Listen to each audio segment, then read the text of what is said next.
What's good, Wizards fans? Welcome to Locked On Wizards podcast. It's your host, the Real Ed Oliver, with my guy, Brandon Scott. Today we got a jam-packed episode. We got a preview with the Bulls, some teams that are interested in trading for Kyle Kuzma, and we'll talk about Bradley Beal's injury. Let's get to it. You are Locked On Wizards, your daily Washington Wizards podcast. Part of the Locked On Podcast Network, your team every day.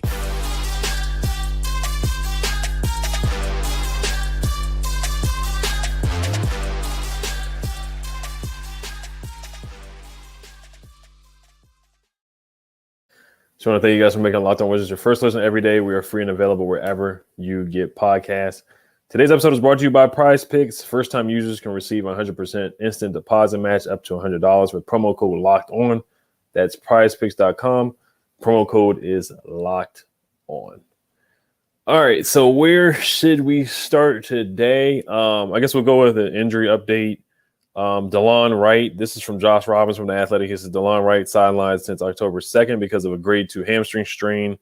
Has progressed to one-on-one work with coaches and player development staffers. Wes Unseld Jr. said the hope is that DeLon Wright will progress to two-on-two play or 3-on-3 work in the next week or so. Also, in other news, he also says Wes Unseld Jr. said Bradley Beal's hamstring strain is a low-grade strain. Unseld is hopeful Beal might be able to return at some point during the Wizards West Coast road trip that will begin with a game on December 14th. What are your thoughts on the injury updates for DeLon Wright and Bradley Beal? Well, DeLon, he's been out for a while, so, we've had this wait and see approach with him, but he's much needed. His energy and his defense is much needed, especially with Brad being out. We're going to need, these guys with a dog in them to really get in on the defensive end. So, he's much needed. Looking at Brad, when you looked at the injury, you kind of knew it was a hamstring issue. And the hamstrings are just tricky, man. Just the fact that the return date is the 14th is, relatively good news. Will he be missed? I think, the offense is slightly better with him on the team. Now, obviously, there's a lot more ball control without him. Defensively, we are better without him.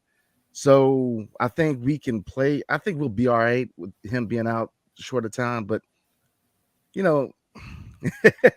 it's tricky because, like you said, the team is slightly better on offense. But if you look at him being out early this year, this team was a lot more fluid. The ball movement was a lot better. So it's just tricky. When you're talking about your star player being out, most of the time the team regresses. But with this squad, sometimes you see the offense is a lot better without him. So, And obviously because of that is the focus, you don't see a lot of double teams like you do with him being in the lineup. You don't see a lot of teams are going to double team Kuz or KP. So there's a lot more opportunities for people to kind of get the rocket in play. So yeah, I get it. I think that's a big reason why. Nothing to take away from his game. So, hey, like the model's been all year, next man up. So I think that we have enough guys that I think we'll be all right.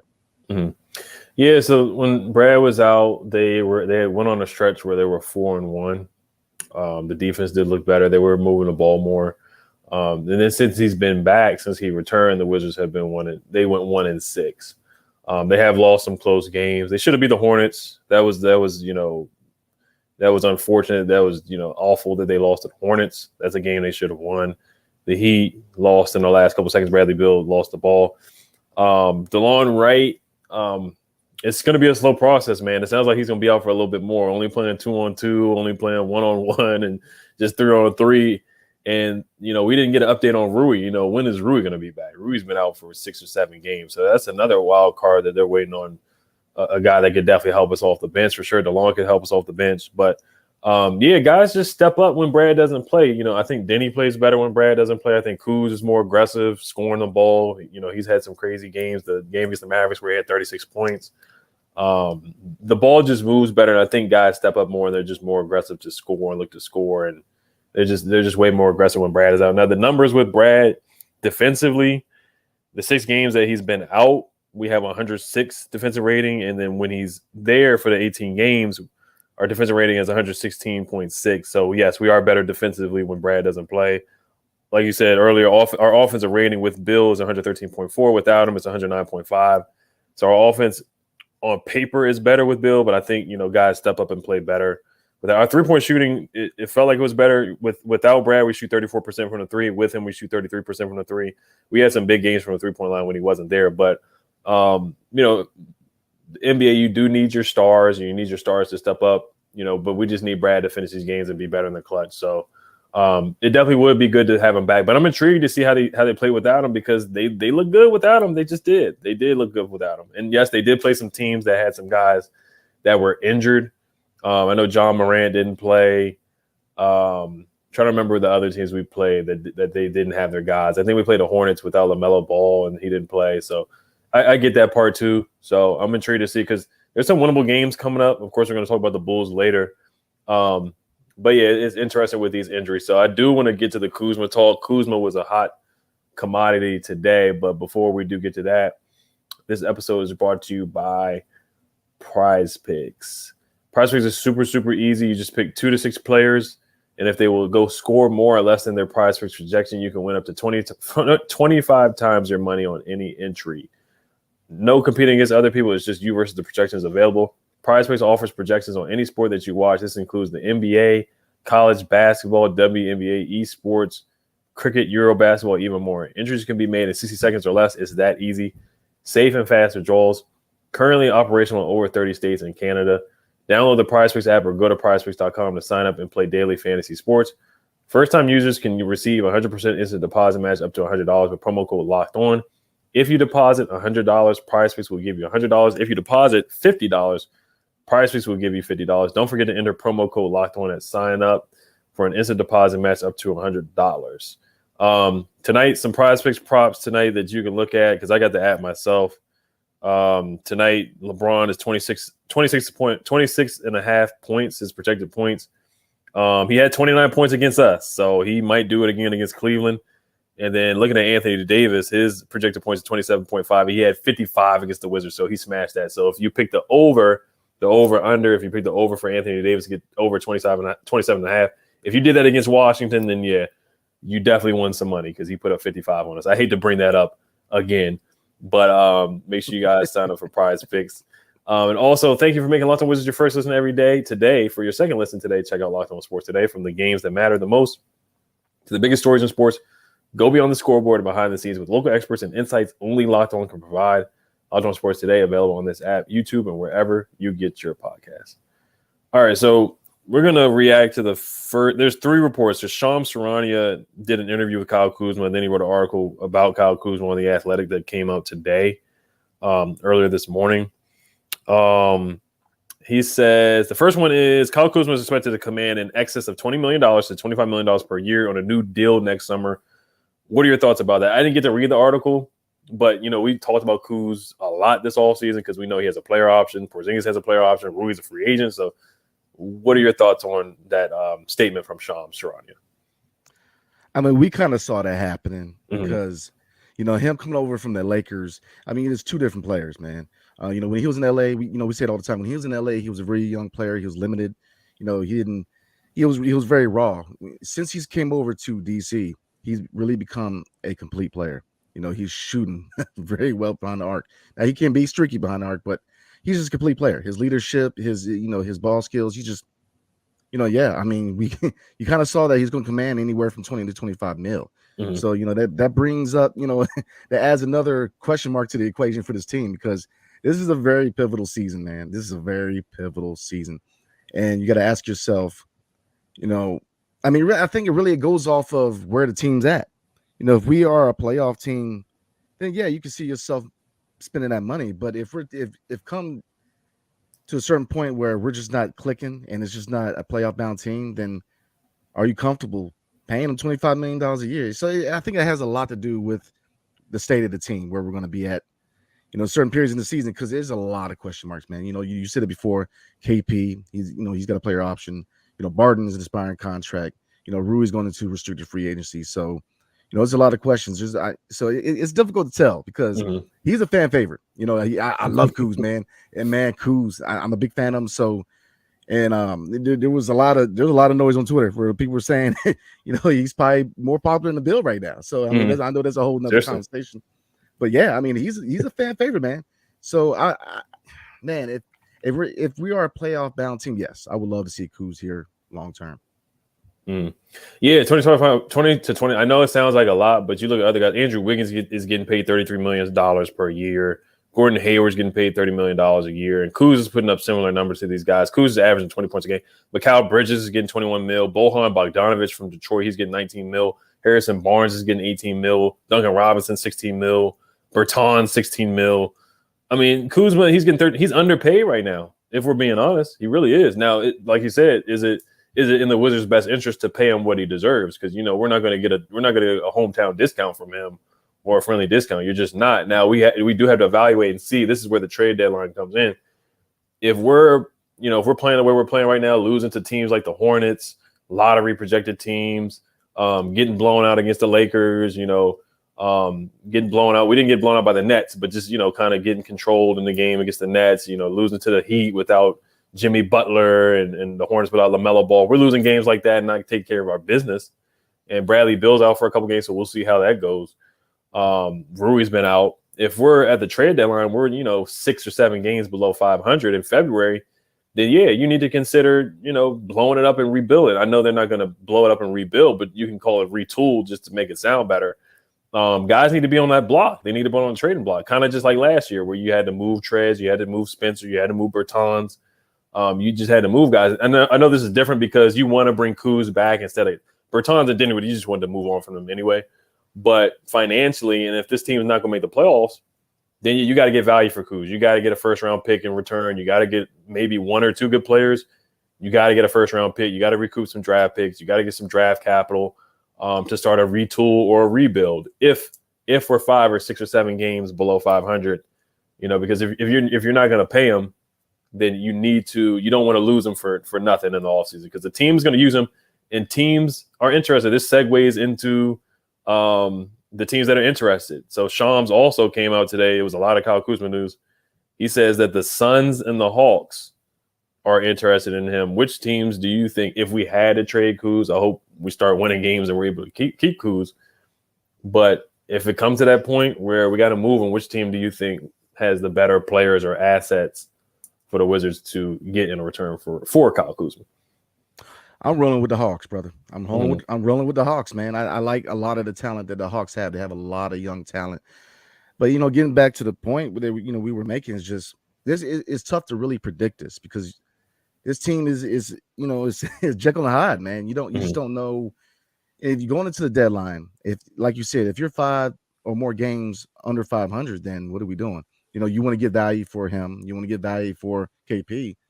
Because I'm assuming you want to move on from KP and really do a full rebuild, which, again, I know Tez, for some reason, refuses to. We will never ever take.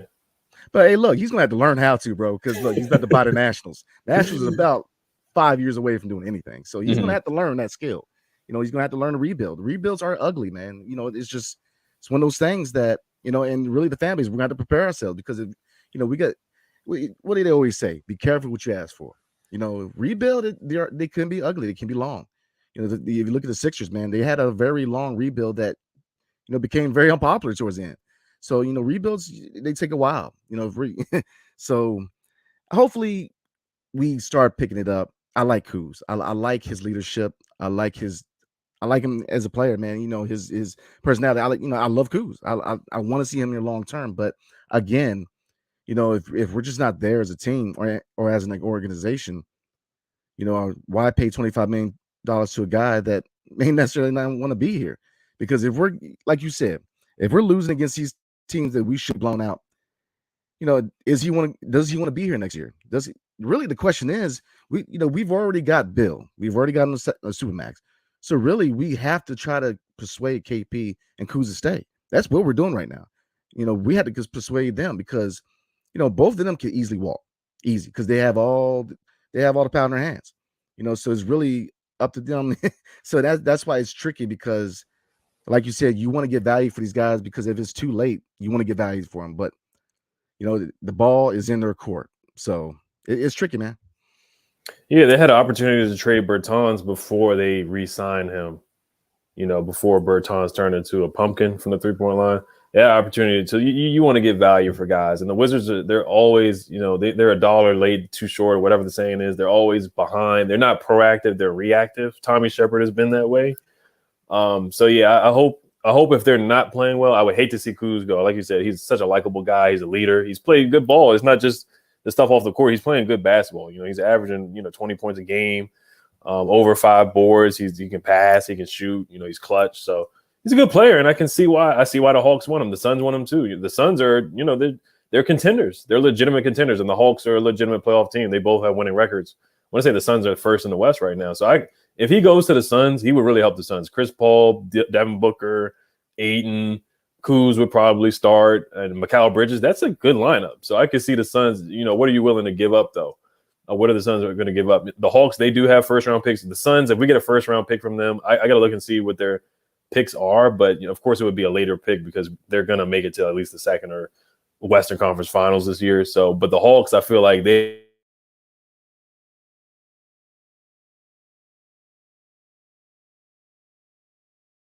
don't know if they want to give him up, but if they want to put him in a trade for Kuzma, I would love that.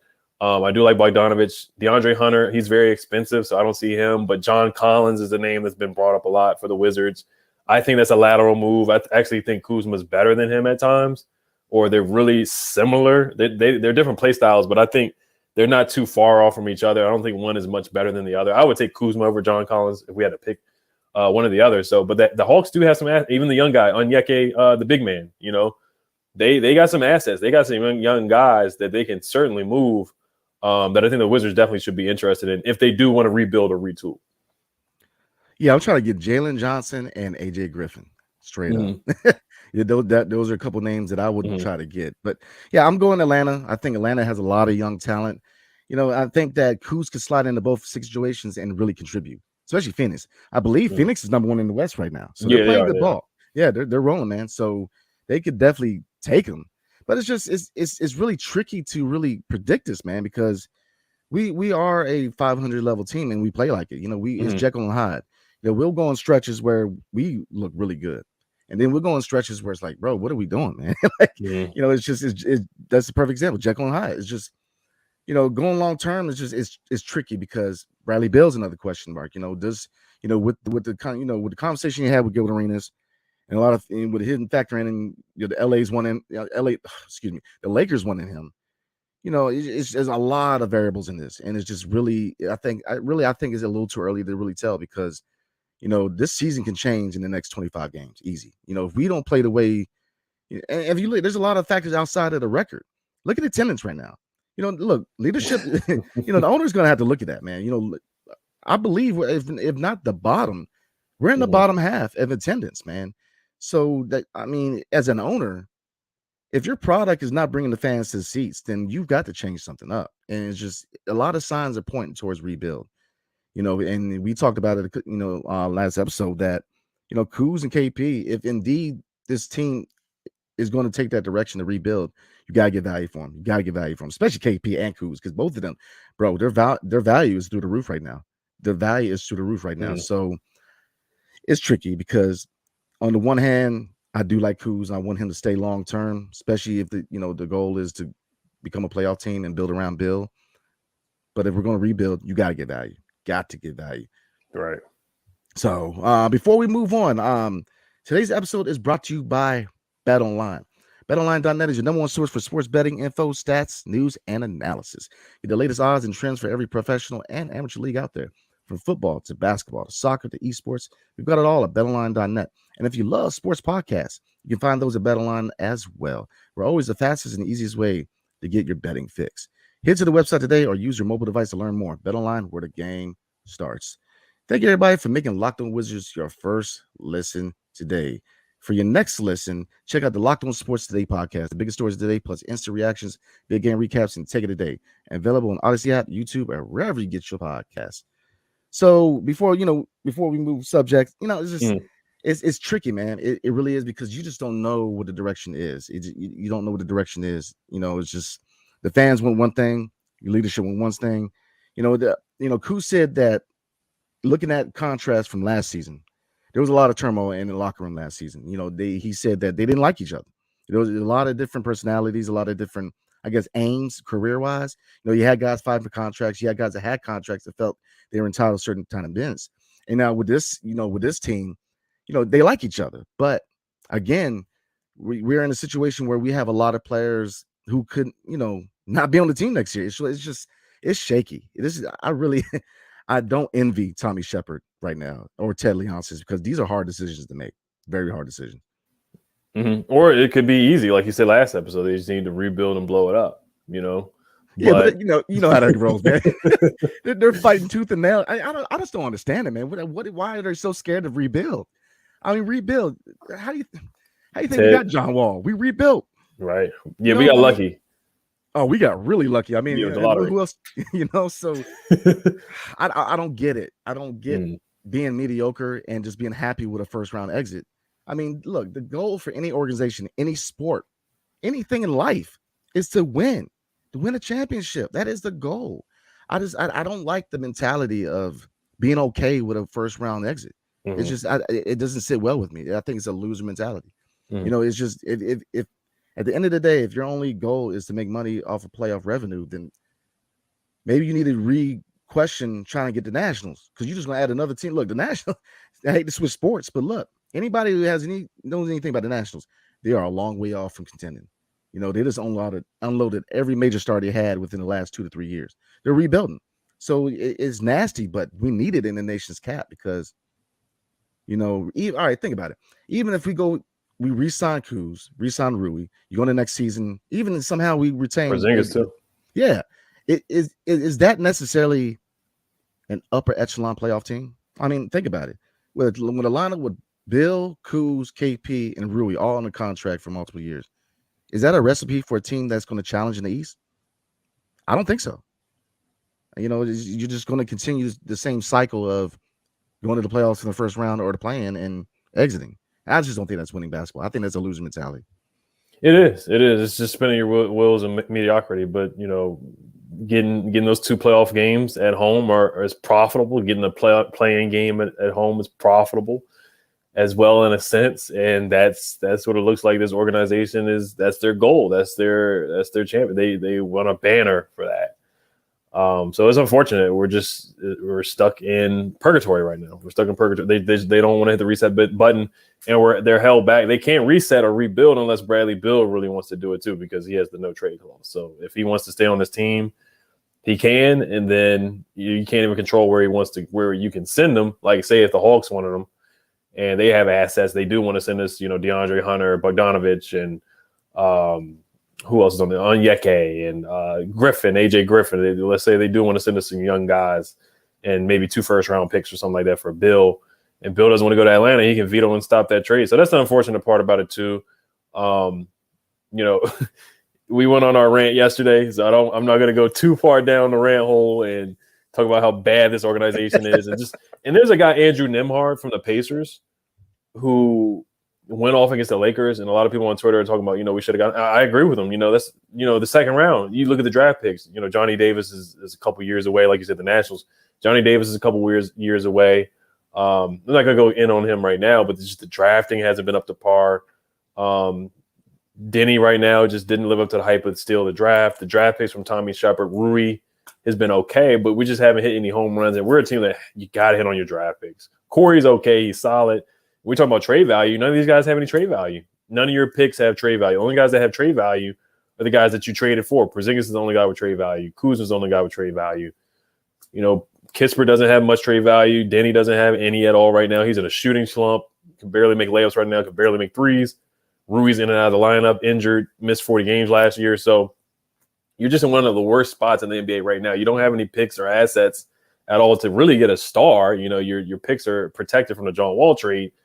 So the Wizards are probably, if you had to grade or rank the worst case scenarios for teams and organizations and futures, it's bad. Look at the Pacers. They rebuild. They got rid of guys. They traded Sabonis. They might trade Miles Turner. They traded Sabonis for Tyrese Halliburton, and they got a better record than the Wizards right now. They're the 5th seed in the East, and nobody thought they were going to compete. So it's crazy how GMs and owners, they really control your destiny by just making the right moves and not hanging on to guys. It was time to move on from Sabonis for the Pacers. They saw they couldn't. They saw that it ran its course. Sabonis is a number one option.